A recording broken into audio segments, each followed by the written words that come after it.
Hi, I'm Valerie Heggenes. I am so excited to see all these familiar names and faces on the roster and be continuing our journey. Um, let's see, I'm a high school and ceramics teacher on Whidbey Island, Washington. This is my 8th year teaching. I have two daughters. One is a high school freshman, Lena, and my oldest, Freya, just finished her sophomore year in college. So my little family of four, including my husband Jason and I, are so happy to be reunited. This just happened this last week.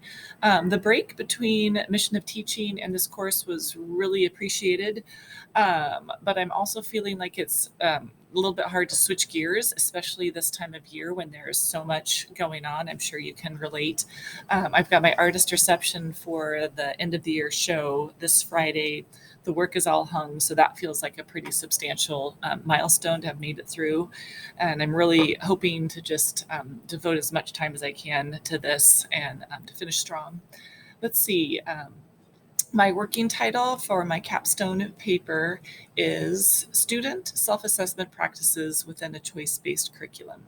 My action research question is, what effect do self-assessment strategies have on student engagement and motivation?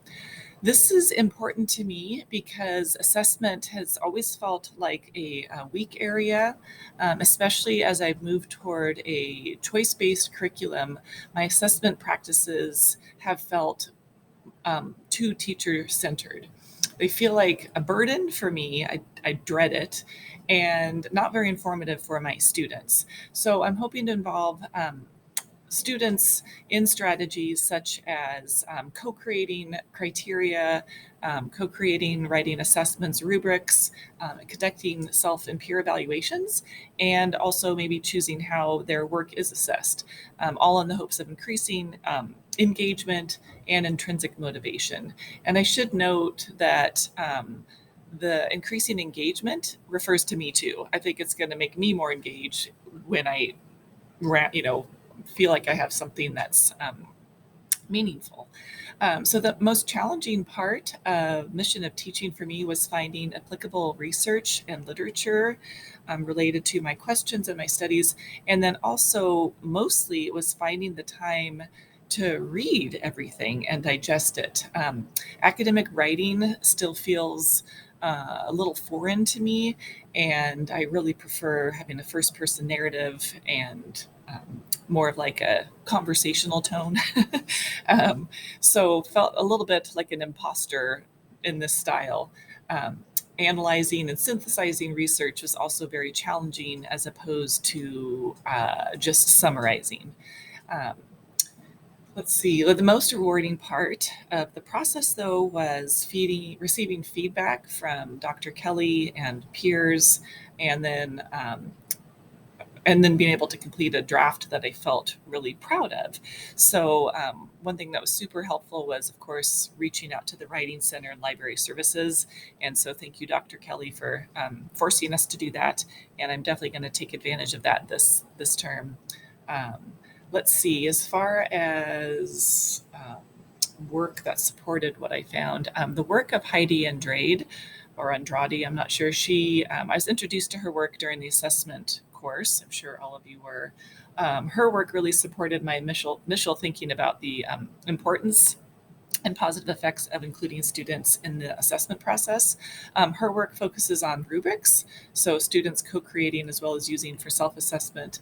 Um, so that's been really beneficial to find her work, even if it wasn't art class related necessarily. It was definitely transferable information.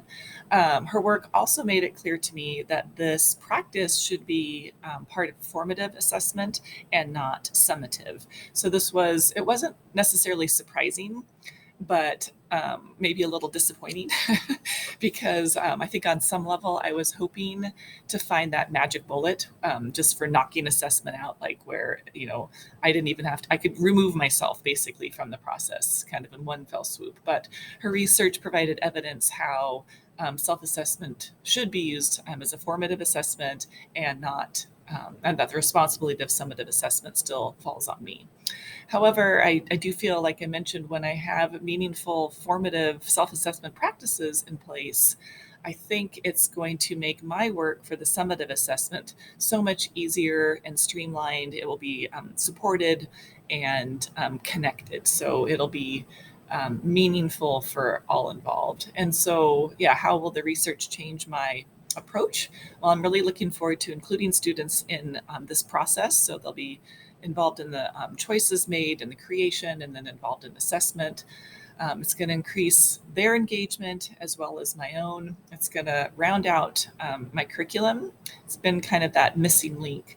So, yeah, and I've gained so much knowledge and confidence throughout this program.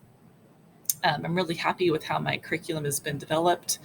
And so finding new and meaningful assessment practices will, I guess, it'd be the missing link. I think that's all of the questions. But yes, just very excited to be here, ready to get started, get through these 12 weeks and finish strong. And yeah, look forward to working with you all.